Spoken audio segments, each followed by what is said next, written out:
છર પરે સત્કર્મનો પાયો શું રચાશે? જાંબુ કહેથી કોલસા તારા શું વેચાશે? ગોદાવરીમાં સ્નાન કરીને રામ પોતાની પર્ણકુટીમાં પાછા ફરતા હતા. એવામાં એક વંચરબાઈની તેમના ઉપર નજર પડી. રામને જોઈને બાઈ વિચારમાં પડી ગઈ કે કોણ હશે આ, ક્યાં રહેતા હશે. બાઈ રામની પાછળ પાછળ ગઈ. એણે એમની પર્ણકુટી જોઈ લીધી. એક દિવસ રામ પર્ણકુટીમાં બેઠા હતા અને લક્ષ્મણની સાથે વાતો કરતા હતા. એવામાં પેલી વંચરબાઈ આવીને રામની સામે ઊભી રહી. રામે તેની સામે જોઈ પૂછ્યું, તું કોણ છો બાઈ, અને અહીં કેમ આવી છે?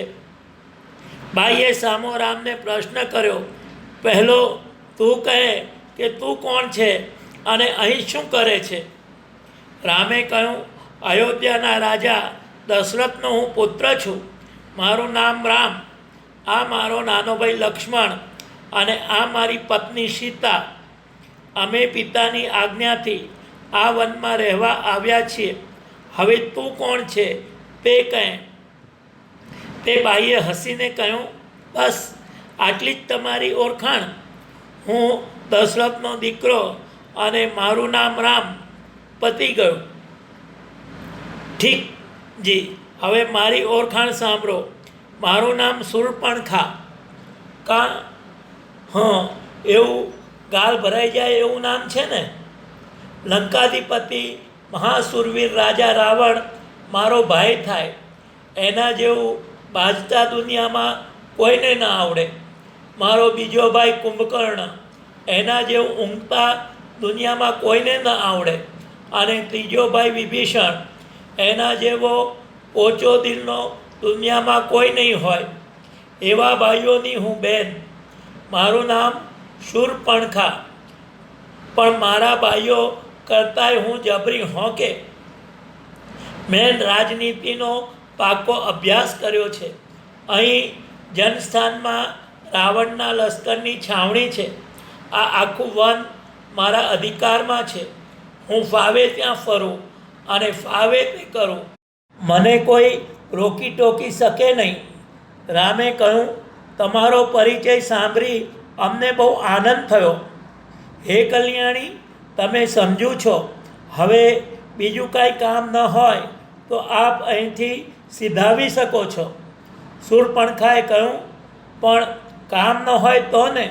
પણ મારે તો કામ છે, ઘણું અગત્યનું કામ છે. એટલા માટે જ તો હું તને ચાહીને મળવા આવી છું. રામે કહ્યું, એવું શું કામ પડ્યું મારું? શૂર્પણખાએ કહ્યું, એ જ કે હું તને પરણવા માગું છું. એકદમ આ શબ્દો સાંભળી સૌ ચમકી ગયા. સીતાને આખા શરીરે ધ્રુજારી વ્યાપી ગઈ. રામે કહ્યું, તું જાણે છે કે હું પરણેલો છું, માટે હવે અહીંથી વિદાય થા. શૂર્પણખાએ હસીને કહ્યું, જાણ્યું તું કેવો પરણેલો છે તે. આ સીતાને ને?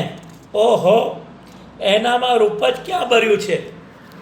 નથી નાકનું ઠેકાણું કે નથી આંખનું ઠેકાણું, નથી વાનનું ઠેકાણું કે નથી શરીરનું ઠેકાણું. મારી એક થપ્પડની છે. આ સાંભળી લક્ષ્મણથી ન રહેવાયું. તે બોલી ઉઠ્યો, એ તારી એક થપ્પડની છે કે તું એમની એક થપ્પડની છે, એની ચર્ચા કરવાનો અત્યારે વખત નથી. અત્યારે તો આપ સીધાઓ, પણ રામને સાથે લઈને. હું વનની રાણી અને રામ વનના રાજા. તારું નસીબ ઉઘડી ગયું સમજ. આ ઢંગધડા વિનાની બૈરીના પંજામાંથી તું હવે છૂટ્યો. રામે જોયું કે મોહમાં ફસેલી આ બાઈ સમજવાની નથી, એટલે મસ્કરી કરીને એની શાન ઠેકાણે લાવવાનો એમણે વિચાર કર્યો. તેમણે કહ્યું, હે કલ્યાણી, સાંભળ. તું મને પરણવાનું કહે છે, પણ મને પરણીને તો સુખી નહીં થાય. કારણ કે તારે હંમેશનું શોકનું સાલ રહેશે. એના કરતાં આ મારો ભાઈ લક્ષ્મણ જે અત્યારે એકલો છે એને તું અરજ કર. શૂર્પણખા તરત લક્ષ્મણ તરફ ફરી અને બોલી, તારું નસીબ ઉઘડી ગયું લક્ષ્મણા, હું રાણી અને તું રાજા. સાંભળી ક્રોધથી લક્ષ્મણનું આખું શરીર સળગી ગયું, પણ મજાકને આગળ લંબાવીને તેણે કહ્યું, અરે રૂપવતી, તું મને રાજા થવાનું કહે છે, પણ હું તો આ મારા મોટા ભાઈ અને ભાભીનો દાસ છું. મારી સ્ત્રી થઈને શું તારે રાણી મટીને દાસી થવું છે, ગુલામડી થવું છે? શૂર્પણખા તરત પાછી ફરી રામની સામે જોઈ બોલી, અલ્યા રામ, હવે તો તું જ મને પરણ. આ સીતુને લીધે તું મને ના કહેતો હોય તો હમણાં જ હું એનું કાસર કાઢી નાખું છું. જો કંઈ એણે ભવા ચડાવ્યા અને દાંત કચકચાવ્યા અને બીજી જ પરે પોતાના લાંબા તીણા નખ વડે સીતાને ચીરી નાખવા એ દોડી. રામે જોઈ લીધું કે હસવામાંથી કશું થવા પર વાત આવીને ઊભી છે. મસ્કરીથી પણ આ બાઈને ભાન આવ્યું નહીં, કારણ કે મસ્કરી એ સમજી શકી નથી. આથી એની શાન ઠેકાણે લાવવાનો હવે એક જ ઉપાય રહ્યો, દંડ. પણ સ્ત્રીનો વધ થાય નહીં, તેથી તેમને લક્ષ્મણને ઈશારાથી આજ્ઞા કરી કે એના નાક કાન કાપી નાખો. તરત જ સીતાની ઉપર ઘસી આવતી શૂર્પણખાની સામો લક્ષ્મણ કૂદી પડ્યો અને મ્યાનમાંથી તલવાર કાઢી એના નાક કાન કાપી નાખ્યા. શૂર્પણખા ચીસ પાડી ઉઠી. એના નાક કાનમાંથી લોહીનો ધોધવો છૂટ્યો.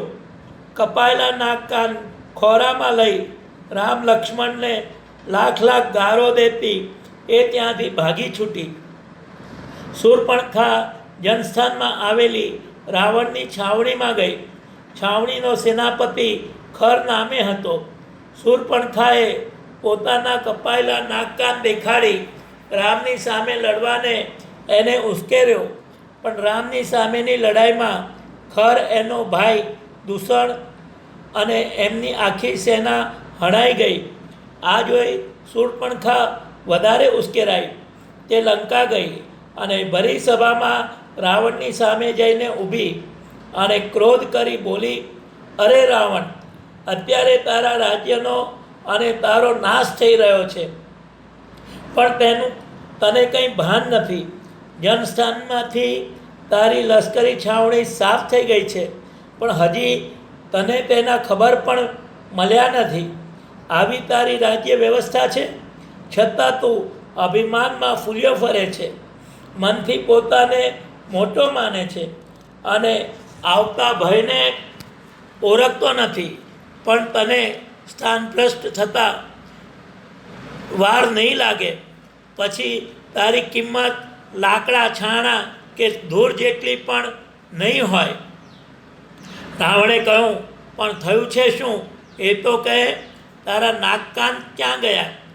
શૂર્પણખાએ કહ્યું, હાય રે, હજી તો પૂછે છે કે તારા નાક કાન ક્યાં ગયા? ક્યાં ગયા તે કપાઈ ગયા. દંડક વનમાં 2 છોકરા અને 1 છોકરી આવી છે. મારા મનથી કે છોકરી ડાહીને રૂપારી છે, તે મારા ભાઈ રાવણના ઘરમાં શોભે એવી છે, એટલે હું ગઈ તારું ભલું કરવા. પણ છોકરીનો ધણી ભારે અદેખો. એણે નાનાને ઈશારો કર્યો એટલે નાનાએ મારા નાક કાન કાપી નાખ્યા. હાય રે, હું ક્યાં તારું ભલું કરવા ગઈ? રાવણે પૂછ્યું. પછી? શૂર્પણખાએ કહ્યું, પછી શું? પછી એ રામ અને લક્ષ્મણે ખરને માર્યો, દૂષણને માર્યો ને આખી સેના જનસ્થાનની સેનાને સુવાડી દીધી. શું કહે છે? ખરું કહું છું. અને રામ લક્ષ્મણ હજી મસ્તાના હાથીની પેઠે વનમાં ફરે છે અને સીતા પણ એમની સાથે હિંમતથી ફરે છે. રાવણ વિચારમાં પડી ગયો. તેણે સભા બરખાસ્ત કરી નાખી. સીતાનું હરણ કરી લાવવાનો તેણે નિશ્ચય કરી નાખ્યો હતો. શૂર્પણખાને એ જ જોઈતું હતું. તે અડધું રૂઝાયેલું નાક પંપારતી ત્યાંથી સીધી ભોજનશાળામાં ગઈ. રામાયણમાં કહેલા રાક્ષસો દક્ષિણ હિંદના આદિવાસીઓ હશે એમ લાગે છે. ઉત્તર હિંદના આર્યો કરતાં તેમના સંસ્કાર, રીતપાત, ખાવું પીવું વગેરે જુદા હશે. આર્યો દક્ષિણમાં આગળ વધતા ગયા હશે તેમ તેમને દક્ષિણના આ આદિવાસીઓની સામે ઘર્ષણમાં ઉતરવું પડ્યું હશે. આદિવાસીઓ પોતાની ભૂમિને આર્યોથી અલિપ્ત મુક્ત રાખવા માગતા હશે અને આર્યો યજ્ઞ યાગોની નવી પ્રણાલિકાઓ ત્યાં સ્થાપવા માગતા હશે.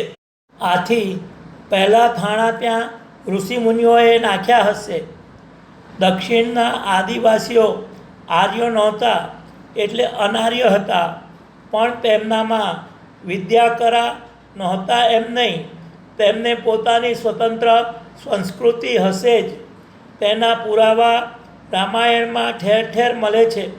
રામ શૂર્પણખા કલ્યાણી કહીને સંબોધે છે તે અમસ્તું જ નહીં હોય. વળી શૂર્પણખા રાવણને રાજનીતિનો જે ઉપદેશ આપે છે તે સાધારણ સ્ત્રીના મુખમાંથી નીકળવાનો સંભવ નથી. તે જાણે છે કે રાવણ ભોગવિલાસમાં રચ્યો પચ્યો રહે છે, તેથી રામની સામે તેને ઉશ્કેરવા માટે તે તેના ભોગવિલાસને જ ઉશ્કેરે છે.